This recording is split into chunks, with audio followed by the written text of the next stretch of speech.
Eigentlich wollten wir in dieser Woche einfach mal in die Natur. Doch für uns wird es zu einem absoluten Ekeltrip. Uns kommt die Natur weitaus näher, als uns lieb ist. Ja, Leute, wenn ihr einen schwachen Magen habt oder irgendwie ja, so zum Ekel neigt, dann haltet die Hand vors Gesicht. Ja, es gibt halt Parasiten und die befallen Mensch und Tier und darum geht es in diesem Video. Viel Spaß dabei. Wie ist es, mit dem Oldtimer auf Weltreise zu sein? Auf dich warten Abenteuer, fremde Traditionen und Kultur. Gutes Essen und die nicht endenden Probleme mit unserem VW-Bus T3. Das ist meine Frau Alessandra, unser Kuscheldackel Wilma und die Alarmanlage Mali. Und ich bin Björn. Gemeinsam sind wir Roadhouse Bus.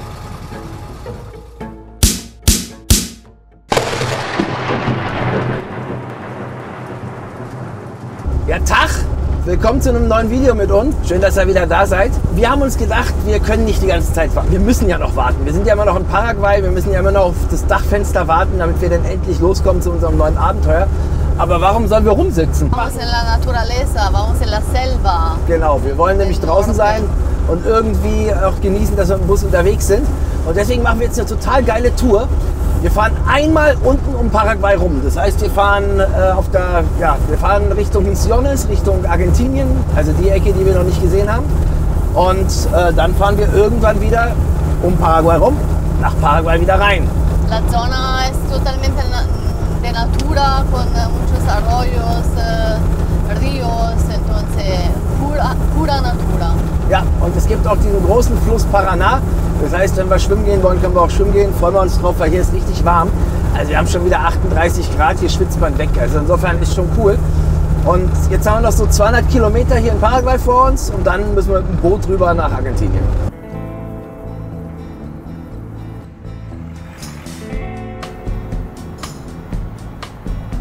Caminando me canta el cenzontle, voy sanando un poco mi dolor.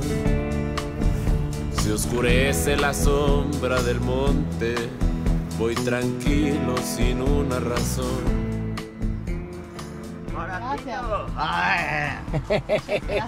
Muchas gracias. Gracias a vos. Con mandioca. ¿Cómo mandioca? Ah, qué bueno. Ahora tira nomás. Mandioca es muy caro. La mandioca es siempre buena. Muchas gracias, señor. Buen día. Chao, chao. ¿Para qué caminar sin camino? ¿Para qué la nostalgia en la flor? ¿Para qué andar buscando destino? ¿Para qué acompañar mi canción? Al camino por camino y al amor por el amor.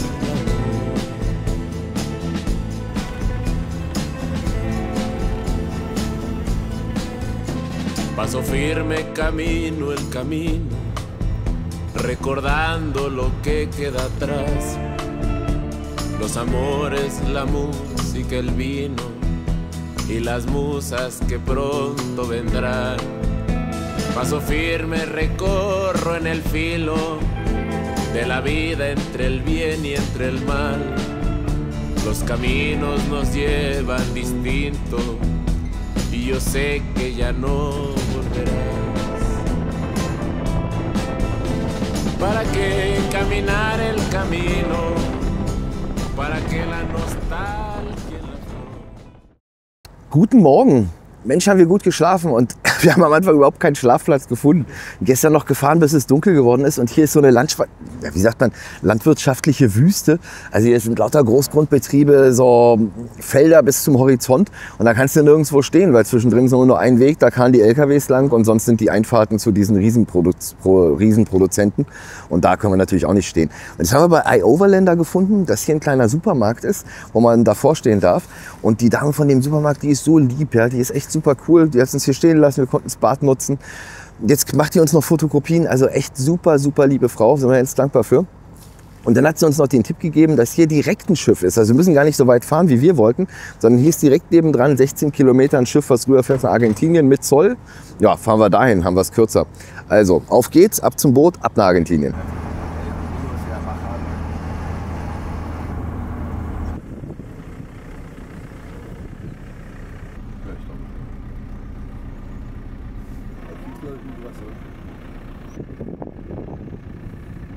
Alessandra ist jetzt schon oben bei der Migration, also sprich die Zollabfertigung machen. Wir müssen das Auto auschecken. Also wir müssen uns auschecken und dann geht es rüber über den Fluss. Also hier ist der Rio Paraná und über den fahren wir rüber, dann sind wir in Argentinien. Und wenn sie fertig ist mit dem Auschecken, dann bin ich dran, weil es muss irgendeiner hier im Auto bleiben wegen den Hunden. Wir können nicht alles zumachen, es ist schon recht heiß, obwohl es noch ganz früh ist. Wir haben jetzt 8:30 Uhr, 9 Uhr und es ist trotzdem schon schweineheiß. Dementsprechend bleibe ich jetzt erstmal hier. Wenn sie fertig ist, gehe ich dann hoch. Por suerte nos hemos despertado tan temprano porque hasta las 10:30 sale el barco. Also dann después después por la nada más. tarde. Oh, scheiße. Entonces, Okay, pero ahora próximo está es lleno, nuestro. próximo es nuestro, ya. Ah, perfekt.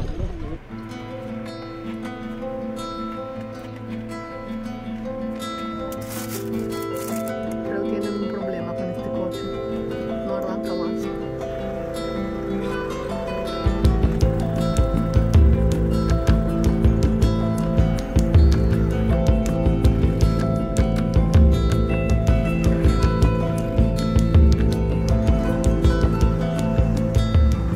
Ya pudo salir el coche. Ja. Ha arrancado, ahora está fuera. Jetzt bauen Sie den Auspuff wieder an.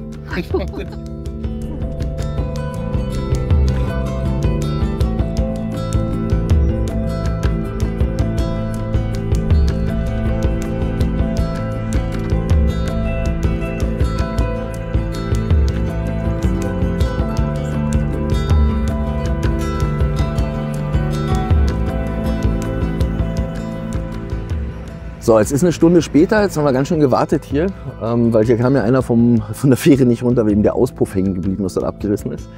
So, jetzt kommt die Fähre, jetzt fahren wir drauf und dann auf nach Argentinien.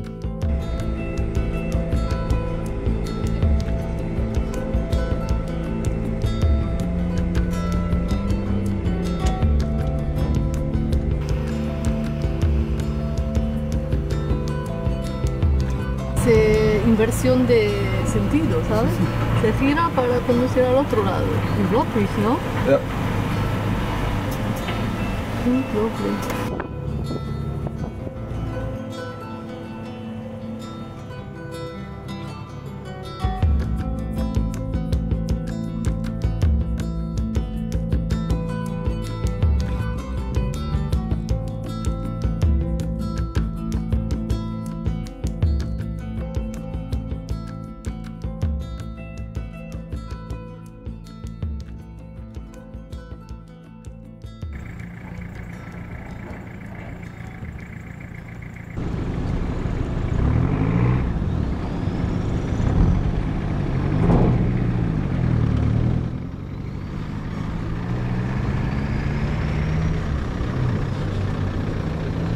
Está bien. Ya. Un poco más a tu lado. Gut. Gut. Ciao, gracias. Como con ellos. Das Quatsch ist cool. Oder? Auch als wir.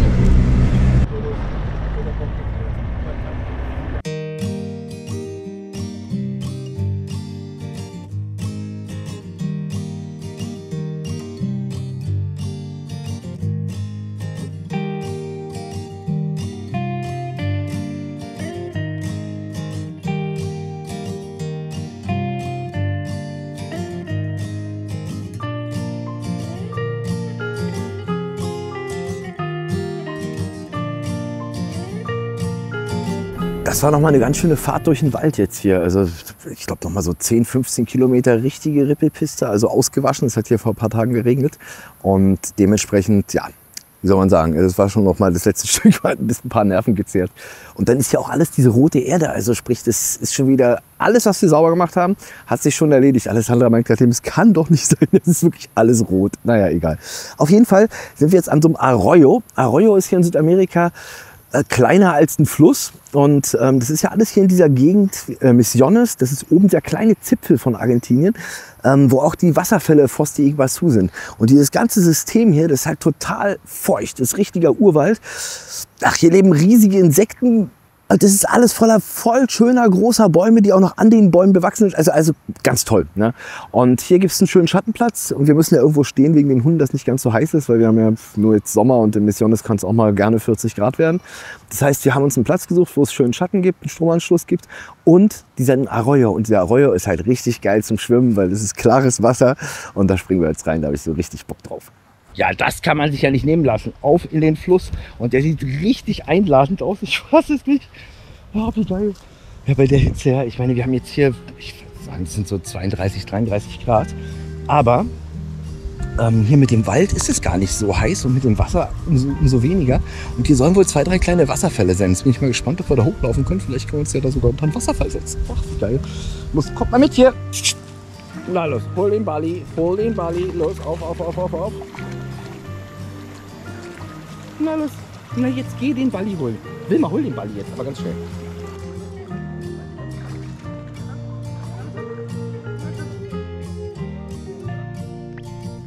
Komm immer weiter. Fantastisch.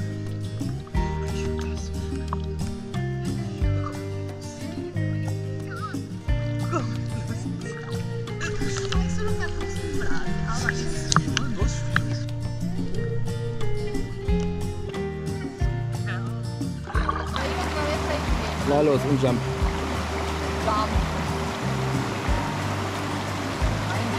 Salta dentro, Baby, salta.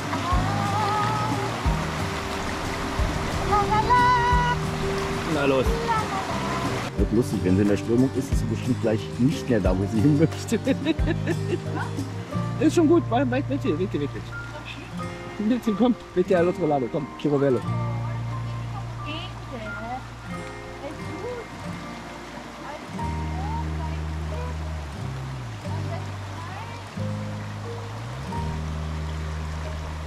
Wow. Ich glaube, sie hat es geschafft.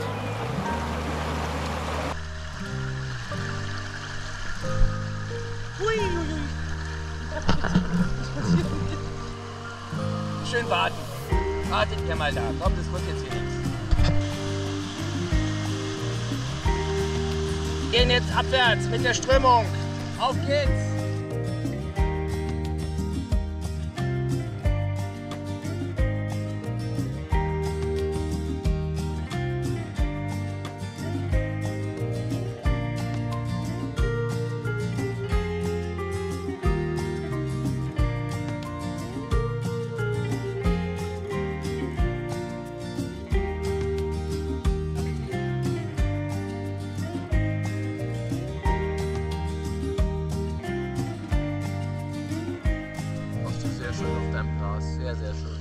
Es gibt etwas, von dem wir zum ersten Mal gehört haben, als wir nach Paraguay gekommen sind. Die Menschen und Tiere vom Norden Argentiniens bis Mexiko leiden darunter. Es ist die Boatfly, auf Deutsch Dasselfliege. Hier wird sie Ura genannt. Eine Fliege, die schwere Infektionen verursachen kann. Auch Menschen werden so befallen. Dieser arme Wildhund ist an mehreren Stellen befallen. Die Larven sind sichtbar unter der Haut. Er hat ein großes Loch an der Hüfte. Diese offenen Wunden locken immer mehr Fliegen an. Der Hund leidet sehr darunter. Auch wenn die Infektionen bei dem Hund schon fortgeschritten sind, entscheiden wir uns zu helfen. Und das kriegt man dadurch raus, dass man jetzt über das Loch Fettcreme macht. Wir haben hier so eine Palo Santo Creme, die ist also sehr fettig, wie so eine Vaseline. Die machen wir darauf, dann kann der Wurm nicht mehr atmen. Und dann kann man den angeblich mit einer Pinzette rausziehen. Jetzt haben wir gedacht, jetzt helfen wir dem Hund, aber der ist natürlich nicht so, naja, hat natürlich nicht allzu viel Lust, sich da am Bauch rumfummeln zu lassen, Wildhund. Ich habe versucht, ihm ein paar Tropfen von Wilma zu geben, dass er sich beruhigt und eben anfängt zu schlafen. Und dann versuchen wir es eben nochmal. Aber die gehen auch nicht raus. Wir haben es ziemlich gepresst und die kommen nicht. Und die Argentinier haben jetzt gemeint, man soll die drin lassen. Und die kommen dann automatisch irgendwann raus. Jetzt ist aber das Problem, dass das sich natürlich infiziert. Der hat ja ein riesen Loch hinten an der Hüfte. Und wir haben den jetzt mit Palo Santo eingeschmiert. Aber der Argentinier meinte, wenn wir den mit Palo Santo eingeschmiert haben, dann stirbt der Wurm auf jeden Fall. Und da brauchen wir uns auch keine Gedanken mehr machen. Gut, jeden Tag eine gute Tat. Hoffen wir, dass es dem Hund geholfen hat.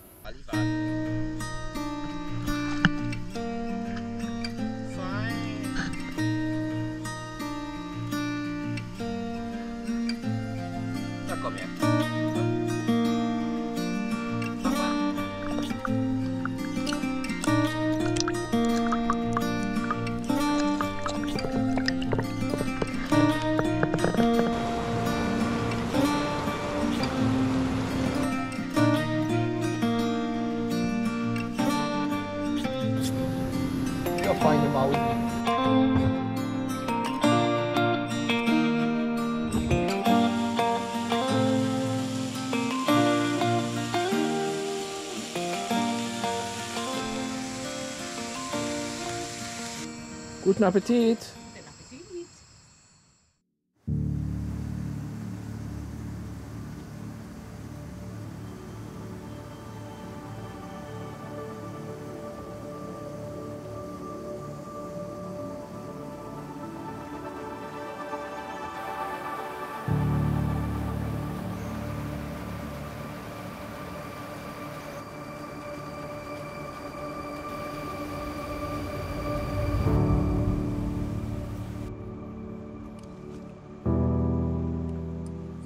Am nächsten Tag kommt der Hund uns wieder besuchen. Wir können sehen, wie sich etwas in seiner großen Wunde bewegt.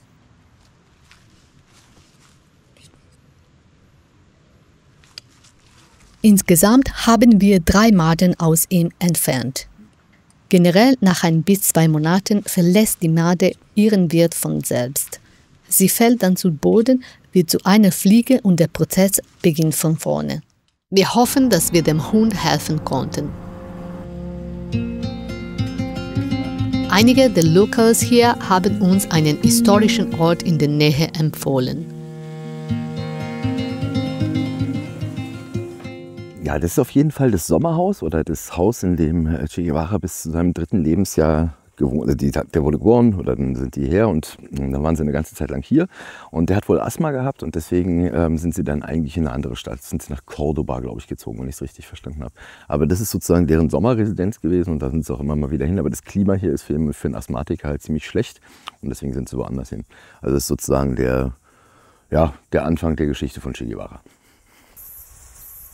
Dieses Haus ist jetzt ein Museum mit Fotos und Geschichten von Che Guevara, von seiner Kindheit über die kubanische Revolution bis zu seinem Tod in Bolivien.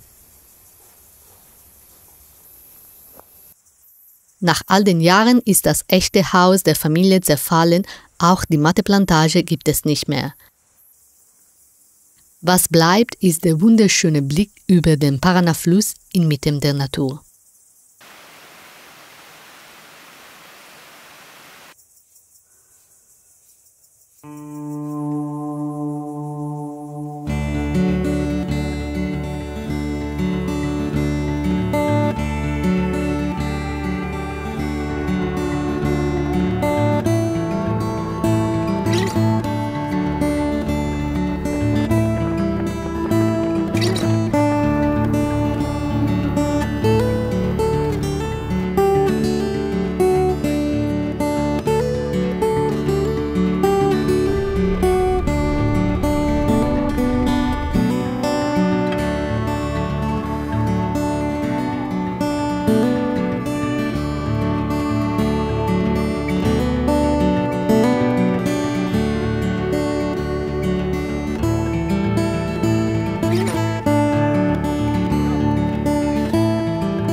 Willkommen aus dem Paradies. Wir haben es ja wieder gut getroffen. Wir sind direkt am Rio Uruguay, also wirklich direkt am Fluss. Und haben hier ein echt cooles Camp mit einer kleinen Grillstelle. Kennt man ja in Argentinien. Da ist unsere Hängematte und das ist der Rio Uruguay. Da drüben ist Brasilien und hier, wo wir sind, ist Argentinien. Und das ist ja echt mal ein cooler Ort zum Verweilen. Hier bleiben wir mal 1, 2 Tage. Es ist einfach nur wunderschön. Hier weht ein kleines Lüftchen. Wir sind unter großen Bäumen. Es ist schöner Schatten. Draußen sind 35 Grad. Ist einfach perfekt. Jetzt gibt es was Leckeres zu grillen heute. Vasio, das was wir eigentlich immer grillen. Also das Stück vom Bauchlappen der Kuh. Und dazu noch ein bisschen Hähnchen, ein bisschen Wurst. Da habe ich Bock drauf. Und hier hat man ja immer einen Grill. Hier brauchst du ja nur Holz ein bisschen einsammeln, ein bisschen Kohle mitbringen. Dann geht's los.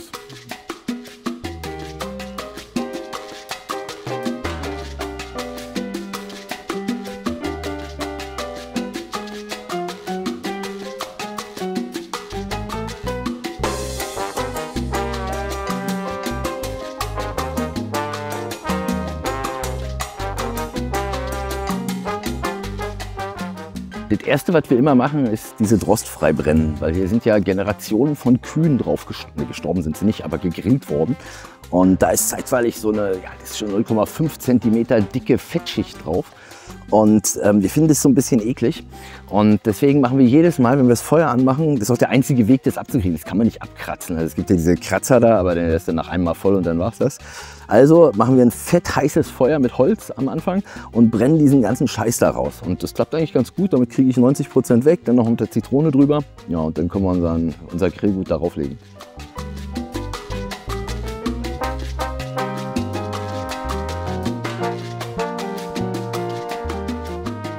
Wir haben entdeckt, dass es total lecker ist, Knoblauchsoße zu gegrillten Auberginen oder gegrillter Paprika zu machen. Und guckt euch das mal an, ich habe noch eine alte Ostpresse, richtig schöne alte Ostpresse für Knoblauch. Und die hält, naja, schon ewig, weil es die ja schon vor 89, also die muss es ja schon vor 89 gegeben haben. Und wir haben ja nur jetzt schon einige Jahre später und sie ist immer noch wie neu. Also da hat sich nichts dran geändert, lässt sich leicht reinigen und funktioniert. So, da kommt rein Knoblauch, Joghurt, Mayonnaise, Salz, Zucker, Dill, Pfeffer vielleicht ein bisschen, das war's. Ja, zur Feier des Tages gibt es ein kleines Stück Fleisch für Alessandra und mich. Vasio, unser Lieblingsstück. Und es wird jetzt erstmal scharf gesalzen, dann scharf angebraten, dann ganz langsam 3 Stunden lang vor sich hin gegart.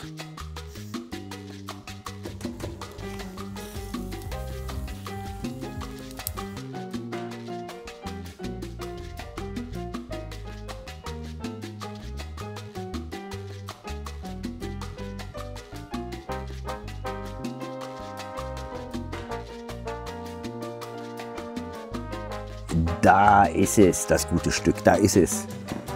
So, das war jetzt 2 Stunden da drauf. Ist auch halb so groß nur noch, aber dafür doppelt so dick. Und es muss halt wirklich ganz, ganz langsam vor sich hin brutzeln. Und jetzt guckt mal hier, wenn man darauf drückt, dann kommt da der Saft raus. Da kommt der Saft raus.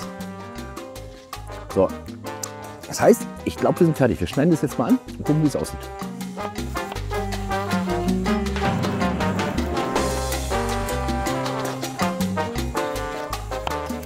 Das ist richtig gut geworden diesmal. Das ist total zart und absolut durch. Nichts Rotes mehr drin.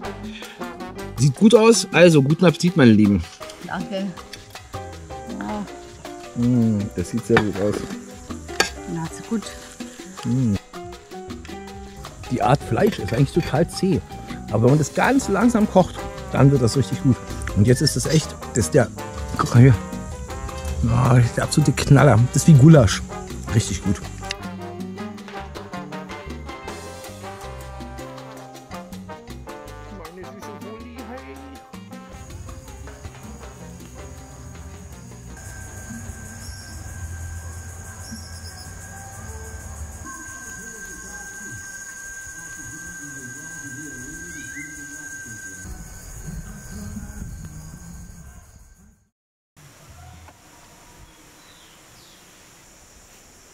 ¿Estás bebiendo mi saliva y puesto saliva ahí?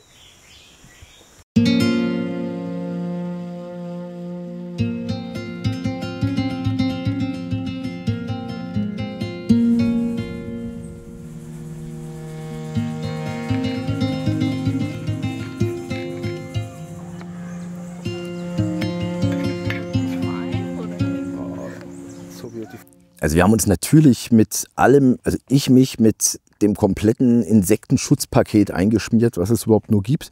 Alessandra, die mag das normale Zeug nicht, die nimmt immer Palo Santo, das funktioniert aber auch ganz gut.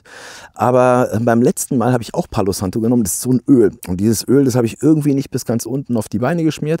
Und ich habe sage und schreibe nur an den Knöcheln auf jeder Seite um die 12, 13 Mückenstiche. Und die haben sich natürlich auch alle... Hab natürlich, weil es wirklich gejuckt hat, dann auch gekratzt und die haben sich natürlich hier auch alle entzündet. Also jede Wunde entzündet sich hier im Urwald. Das ist einfach feucht, das ist einfach, wie soll ich sagen, hier gibt es so viele Viecher. Wir hatten selbst auf unserem Fleisch wir haben das Fleisch ja durchgegrillt, das Fleisch war lecker am ersten Tag und als wir es am zweiten Tag aufwärmen, fragen wir uns so, was kriege ich denn da raus? Und dann hatten wir am zweiten Tag schon Maden im Fleisch, also diese Viecher, die da rumfliegen und auch in die Wunden die Maden setzen, die setzen es ja auch auf das Fleisch. Naja, egal, lange Rede, kurzer Sinn, das Fleisch war dann nicht mehr essbar. Ich habe jetzt nochmal geguckt an den Beinen und überall, also ich habe eine Stelle, wo es sein kann, dass ich auch eine Ura habe, also da läuft mir das Blut so ein bisschen raus und man sagt, dieses Loch bleibt halt immer offen, weil dieser Wurm, der da drin ist, oder diese Made, die muss halt atmen. Und jetzt ist es total wichtig, das zu beobachten. Also jetzt sind wir natürlich gut verdreckt. Hier ist alles Lehmboden, hier ist alles Staub. Selbst wenn man hier duschen geht, ist man nach einer halben Stunde wieder mit schwarzen Füßen unterwegs.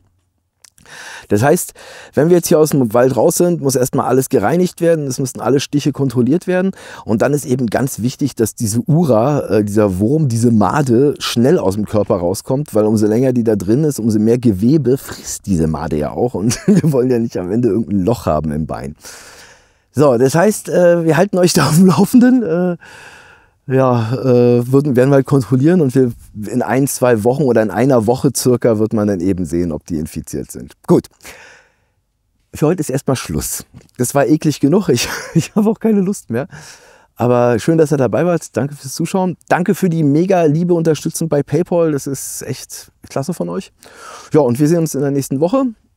Schön, dass ihr dabei wart. Bis zum nächsten Mal. Ciao.